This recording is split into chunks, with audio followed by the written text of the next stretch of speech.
Wala pa.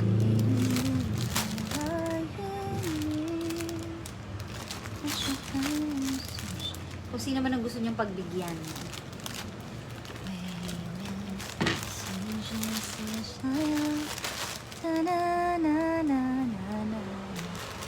I don't know. 没去哪里，谁都不见我眼里，还是忐忑不定。哦，谁是你的那个唯一？ Oh guys, this is only 80 pesos. Pakiawin nyo na, 6 na lang to. So, sold na to, te. Guys, pumapayat na ako, hindi na kasi ako nagre-rice eh. Wala na akong tiyan. Taba-taba na lang. Magandang gabi po. Yung mga kumakain po ng bawat isa, Valentine's daw. Ay! Valentine's. Magka-celebrate yung magjowa. Ano kakainin? Chocolate? On you? On you! You! Oo For some weird reason, mga banggano, gagagaling ko lang ng gym. Wala naman yung gym. Ang dami kong relos. Ang dami kong relos sa bahay, mga banggano. Ngayon hindi ko ginagamit. So, hindi na tumatakbo lahat. Diba, pag automatic, hindi mo ginamit, medyo titigil. Parang ganon. Pagka di battery naman, nawawalan ng battery. Ang ginawa ng kuya ko, nilabas nila sa salas namin. Gamitin mo yan. Hindi ko pa rin ginamit.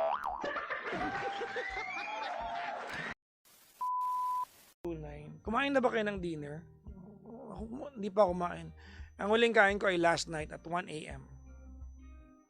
Tagal na, no? Yan ang intermittent fasting. Oo. Malapit na ako mag-collapse talaga dito. Iba eh. Maligayang bati po. Ano ba yung mga plano nyo sa Valentine's Day ngayon? Ano ba yung magagandang plano?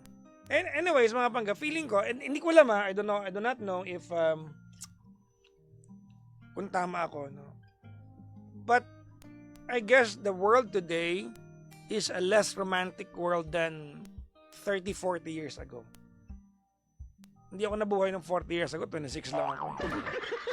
Pero feeling ko, mas romantic ang mundo dati kaysa ngayon. May nabasa akong survey kanina, hindi ko alam kung dapat kong share sa inyo. Pero isi-share ko pa rin, kasi kilala niya mag-chismoso ako. Sabi doon, couples nowadays are having less lovemaking than couples from years ago. Ba't kaya, no?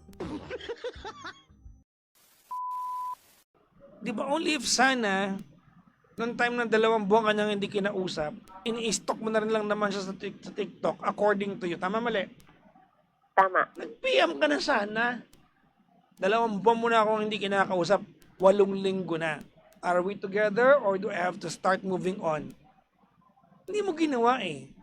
Di ba? Yan ang pinakamalaking lesson ng nanay ko sa akin. Anak, sabi ng nanay ko, sa isang kwento, pag tama ka na, wag mo nang hayaan na maging mali ka pa. Naging mali ka pa tuloy. I have a pretty good idea that you do not really, hindi mo mag-grasp the gravity of the pain that you caused her. Kasi parang sa'yo, dapat lang niya maramdaman yan. It doesn't work that way. Parang hindi mo appreciate yung pain na nabigay mo sa kanya. Which is sad. Claiming na you love her so much. Hindi naman yung ganyan ang attitude ng tao nagmamahal ng totoo eh. Di ba? Sorry pero naniniwala ko na ang totoong pag-ibig is never retaliatory and vindictive. Never. Ang totoong pag-ibig ay hindi mapagiganti. Ang totoong pag-ibig mapagpakumbaba at pagpatawad tsaka galante. Isama natin yan kasi mahirap magmahal ng gutom. Sorry pero di ba? Parang the world is full of hate nowadays. Feeling ko dapat ikakampanya mo yung sarili mo. Dapat ano yan eh. Dapat kasama yan sa, ewan ko lang pero ewan ko lang, dapat baguhin natin yan. Di ba dapat kasama yan sa COMELEC Code of Conduct? Baka lang. No? Oo, baka lang, no? Sana ikinakampanya mo lang yung sarili mo, di iyabang mo lahat ng kaya mong gawin, ba? Di ba? Di ba? Pero na wala kang sinisiraan. Pwede ba yun? Feeling ko, you are not emotionally secured right now. Ayaw mong maramdaman na she is going to provide you the necessary papers to stay in Israel only because you are able to corner him. Gusto mong maramdaman na binigay niya yon ng kusang loob kasi mahal ka niya. Naandun ka eh. Hindi yung maramdam... Yes. Tinan mo, nagplastikan kanina. Yun talaga eh. Diba? But then again, kaya hindi ko to binabanggit sa'yo because I do not know what's the culture there. Baka mamaya normal sa kanila yung ganyang attitude towards a partner. So I do not know. Ang alam ko lang, finally, after 3 years, you were able to enlighten him na, okay, ayaw mo ibigay sa akin to, mahal naman kita, hindi kita pipilitin, alis muna ako. So, sayang yung 3 taon. Kung yung 3 taon na pinuuna mo sa manang loob, makukuha mo na gusto mo, ngayong kaaarte. Nakakapagod kasi I get you. mag-antay. I get you. I just really hope, MJ, that it was all worth it. I hope to. Sana. I hope. Thank you, BPJ. Salamat sa pagdalaw, Sir Jojo Mendres. Dito siya kanina. Nakakaya kasi kinover namin yung kanta niya. Kinover namin.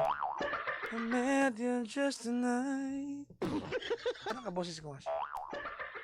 Charot. But I keep wondering why it seems I've known you forever. Parang ako lang, baka makapiright nga kami. Ask ko lang, PPJ, naka-encounter ka na ba ng caller na nag-iimbento ng kwento para makausap kayo? Oo naman. Pero, I call out, no?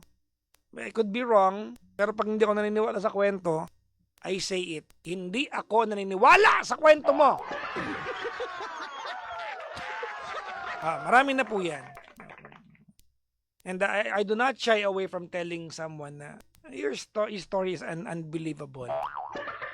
Diba? I think kailangan natin yung transparency na yan sa programang ito. If you think I'm wrong, tell me. Diba? And maybe I will realize na, oh my God, I think I'm wrong. Oh yeah! Ganon. Uwi na ako. 12 na mga pangga. Happy Valentine's everyone. Maligayang araw na mga poo. Puso! Hello sa mga masaya ang